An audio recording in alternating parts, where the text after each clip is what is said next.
leader, coach, public figure, politician, social justice warrior, what if your justice was corrupt? What if what you are perpetuating is actually part of the problem or the furtherance of that problem?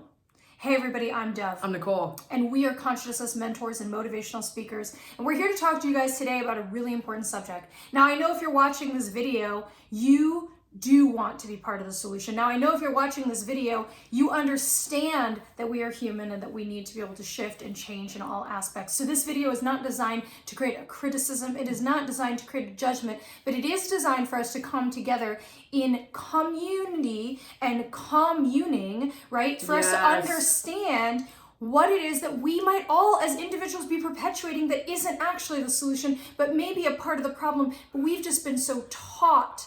It has become so ingrained within us to behave, act, and react in a particular manner that is actually not conducive to the solution. Ooh, it's so interesting when you see injustice, you then feel justified to point fingers and to attack, even in the most grimmest things that we are witnessing.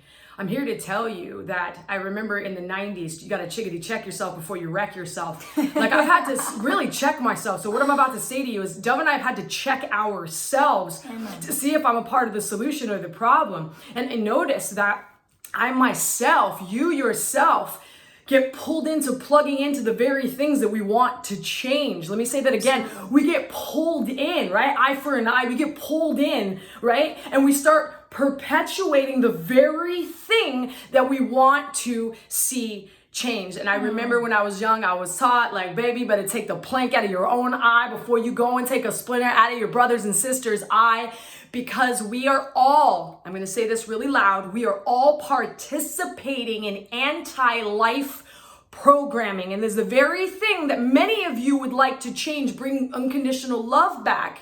Yes. So that we as a people could come together, so we as all different kinds of species can come together on this planet and create a huge shift. So how do we lock into anti-life programming? You hating yourself is part of the problem. Yes. You hating others is part of the problem.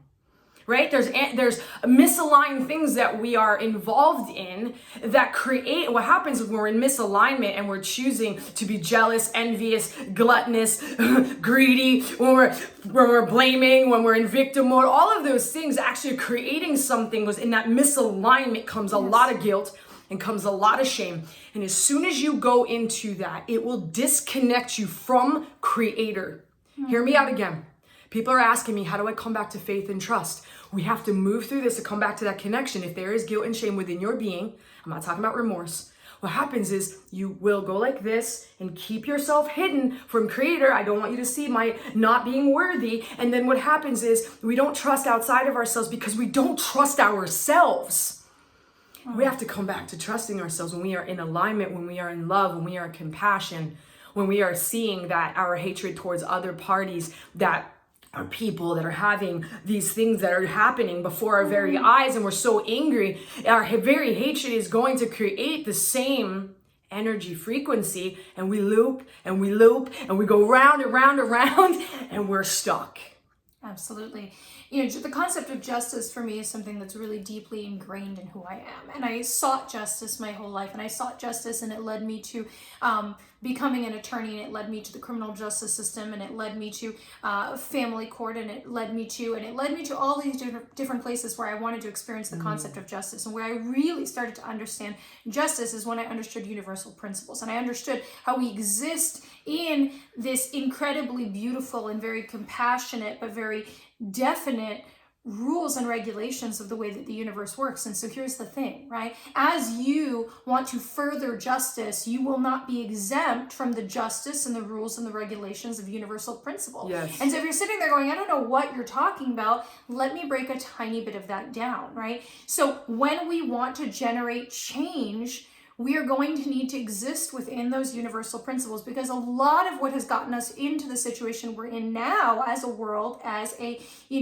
people, as a consciousness, is actually not abiding by those rules and regulations and truths of cause and effect, and of manifestation, and of polarity, and, or I should say paradox, and of all of these parts that have been part of our world, we have become inorganic to those parts, going against those parts and causing a lot of misalignment. And so it is really our responsibility to rewire these pieces and start to step into deeper alignment with this concept. And so it isn't going to create a real justice. It isn't going to create a real change for us to take the part of ourself that is being reflected back to us by the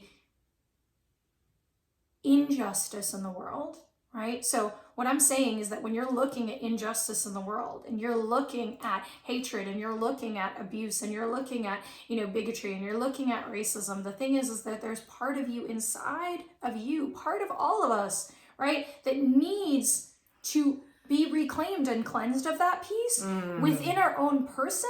And so the thing is, when we see that reflected outside of us, but instead of working on that part of ourself and then doing something different, right? Because it's not about just working on you, it's about then also doing something different with that shift in you.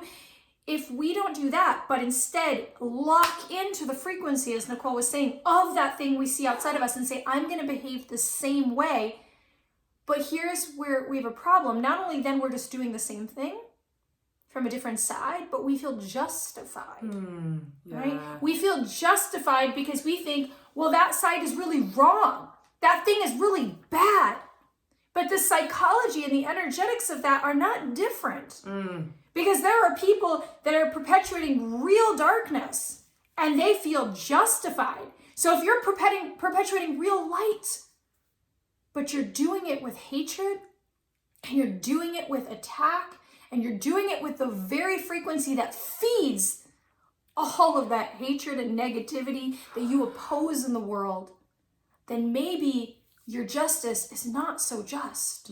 That maybe it has become corrupted. So now it is our job as leaders. It is our job as teachers. It is our job as family and friends. It is our job as community. It is our job to expand past that piece so that we can come together. I have seen so many people on my social media crying out because anytime they try to share a piece of information, what happens is they are demolished by people around them. It is time for us to question what we perceive and have faith in things we don't perceive. Right? It is time for us to gently discuss, and I know it's fragile, our ego. I know it's fragile, our mind, and we want to attack.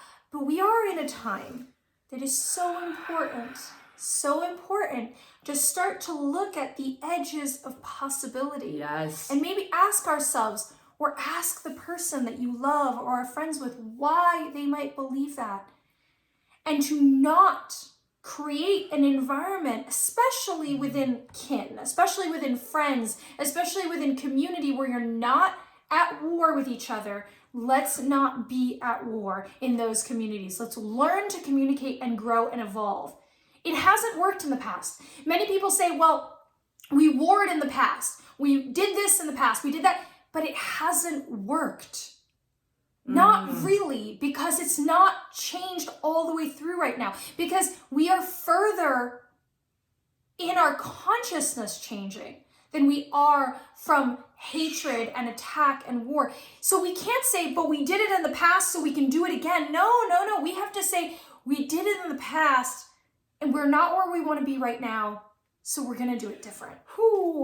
So I wanted to add one more thing, is that when you're witnessing like something evil or you're witnessing injustice, we have like two things that are going to happen, right? We can either be fully infected by that witnessing, because we'll get infected. You guys know exactly what I'm talking about. Say aho or hashtag yes, I get this. You will be completely infected by that very thing. Absolutely. If you're looking at it and you get like in like this whoosh, this crazy energy, you want to retaliate, you want revenge, you want to slaughter, you're like in warring mode, like you're attacking one another. You are infected by the very thing that you are like repulsed by. Yes. Right? So we're either infected Or we come into a space where, whoa, we have the reaction because I've been there where I want to pop off. And then all of a sudden I come back into love. I come back to my creator and I transcend it, not infected by it. I transcend it. How do I transcend these things? Everything has a frequency. How I react has a frequency. If I react with the same frequency to that shit, like that stuff is going to create more of that. Absolutely. Right now, if I transcend, I come from a place of understanding. I'm bringing my energy to it. I'm looking at it from different eyes. I might look at it and go, wow, I understand why evil exists. It's getting its energy from me. That's its life force. It has different beliefs than I do. I don't totally understand it, but I can just witness it and go, oh, okay.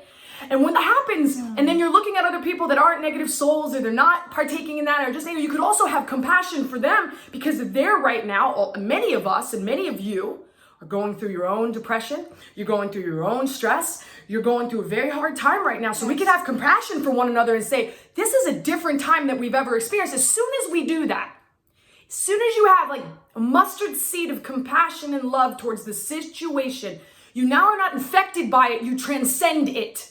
Now that transcendence, the energy shifts, the I shift, the reality shifts, is very contagious. You guys tell me all the time when Dove and I come on here and our energy is pumping that good, that it changes your energy. Why is that? Because it's contagious. And then you shift, we all shift, the more people shift. And what happens is we change the reality. We change the problem by not partaking in the problem.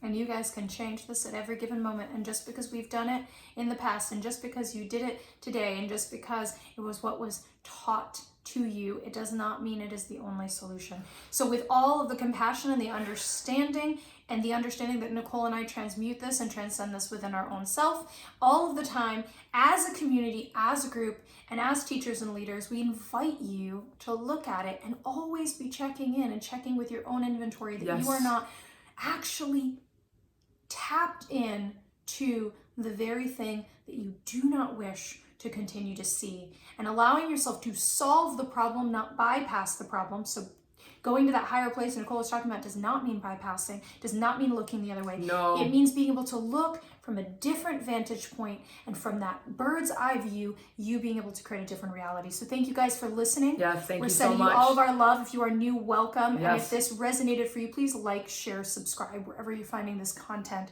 We will see you guys soon. Bye. Bye.